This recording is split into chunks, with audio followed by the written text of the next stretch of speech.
하나님의 모든 일, 하나님의 때, 하나님의 수단과 방법, 페이스 미션 길라잡이 빌립입니다. 오늘은 이제 그 두 번째 전도에 대해서 오늘은 주제가 동역 시너지, 파워, 창의, 지능이라는 주제로 좀 말씀을 드릴까 합니다. 하나님께서 일하시는 수단과 방법은 철저하게 동역을 하는 것이죠. 사도 바울은 모든 사역자들을 하나님께서 동역자로 부르셨다고 증거하고 있죠.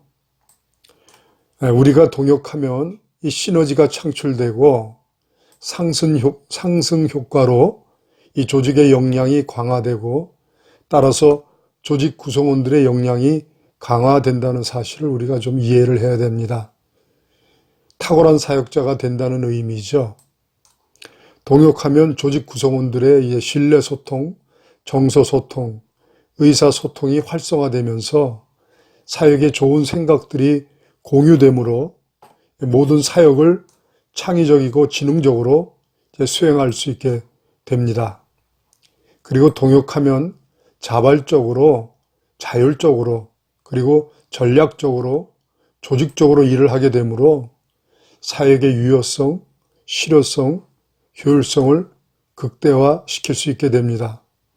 이 모든 결과적으로 지속 가능한 복음의 진보와 성장과 부흥을 도모할 수 있게 되죠. 교회 공동체는 사람의 몸과 같은 이 구조적 특성을 가지고 있습니다. 로마서 12장, 또 고린도전서 12장, 에베소서 4장, 그 사도 바울은 교회 공동체를 사람의 몸의 이 메커니즘을 가지고 비유하는 것은 교회 공동체란 유기적으로 초협력적으로 이 동역할 수 있는 구조적인 그런 그 특성을 가지고 있다는 것을 우리에게 깨닫게 하기 위한 것이죠. 그러므로 강하고 건강한 교회 공동체는 이 공동체를 구성하고 있는 이 공동체 구성원들이 그들의 고유의 기능과 역할이 올바로 설정되어 있어야 하고요.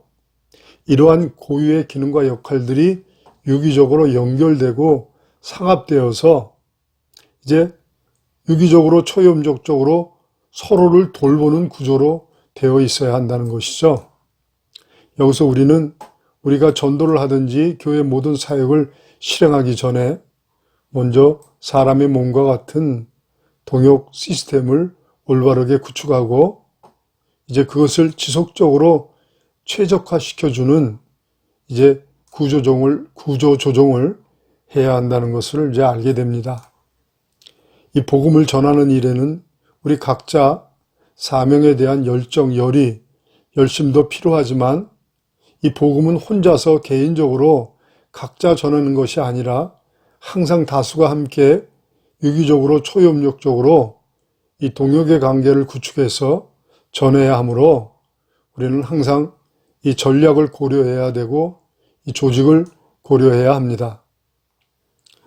우리는 지금 현재의 교회 공동체 조직 구조, 직무 구조, 의사결정 구조, 또 인사 제도에 대해서 우리가 의문을 갖고 고민을 해야 됩니다.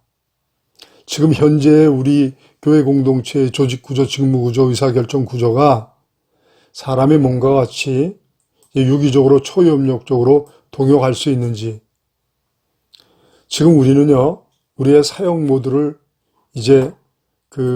보게 되면은요, 심각한 문제를 가지고 있다는 사실을 알게 되는데, 그것은 우리의 사역 모두가 개인주의적 수동태 모드이기 때문입니다. 여기서 수동태 모드라는 것은 소수의 의사결정을 생각 없이 무조건 수동태적으로 따라주는 그런 사역 모드를 말합니다. 이 소통이 필요 없겠죠. 창의적으로, 지능적으로 일할 필요가 없는 그런 사역 모드죠. 그냥 생각 없이 일하는 이 수동태적 사역 모드. 이 모드가 오랫동안 고착되어 왔습니다.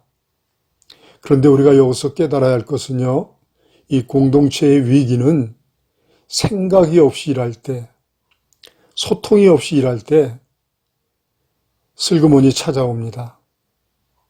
저는요, 한 교회에서 30년을 신앙생활을 해왔습니다. 30년 전에는요, 한국교회가 기하급수적으로 부흥을 하던 시대였습니다. 전략도 필요가 없었고, 조직도 필요가 없었고, 창의적으로, 지능적으로 일할 필요를 느끼지 못했습니다.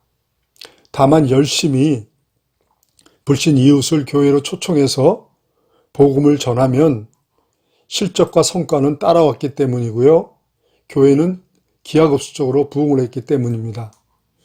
그러나 30년의 그 시간이 지난 현재 이제 가난한 성도들이 급증하고 있다고, 또 교회인 수가 급감하고 있다고, 한국교회가 위기라고 끊임없이 많은 목사님들이 강단에서 외치고 있습니다. 그동안 우리는 소수가 계획을 세우고 매뉴얼을 제시하면 무조건 따라주는 이제 수송태 사역 모드에 익숙해서 여전히 지금도 생각을 하지 않고 십수년간 해오던 그런 이제 낡은 수단과 방법을 고수하고 있는 모습을 봅니다.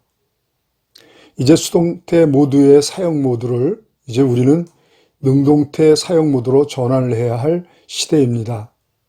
이제는 수직적으로 수평적으로 소통을 해야 합니다.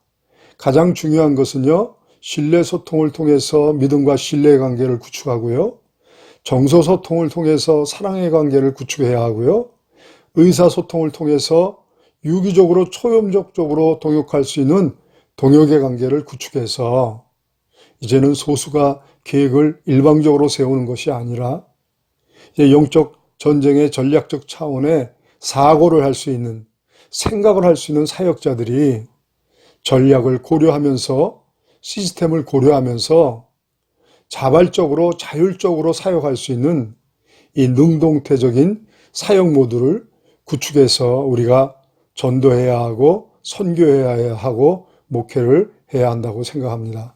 감사합니다.